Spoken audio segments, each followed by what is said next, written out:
В голямото гласуване Несебър се състезава с други 30 български културни и археологически паметници, сред които са старопрестолните Плиска, Преслав, Велико Търново, Созопол, Рилския манастир, Боянската църква, Мадърския конник.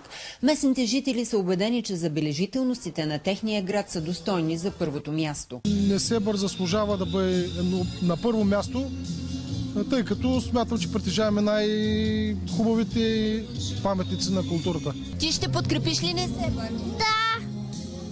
Защо Несебър трябва да е на първо място? Ами защото е стали град. За подкрепа в класацията по идея на кмета е създаден инициативен комитет. В него влизат хора, които работят за Несебър и осъзнават ползата от спечелването на тази надпревара. Средствата, които се отпускат по програми на правителството, са много, а църквите на град Несебър трябва да бъдат отворени и да бъдат достояние на жителите, на гостите. За подкрепа в надпреварата градът разчита и на много туристи, на които Несебър ще се отблагодари с още повече възможности. И вече реализираме идеята Несебър в 4 сезона.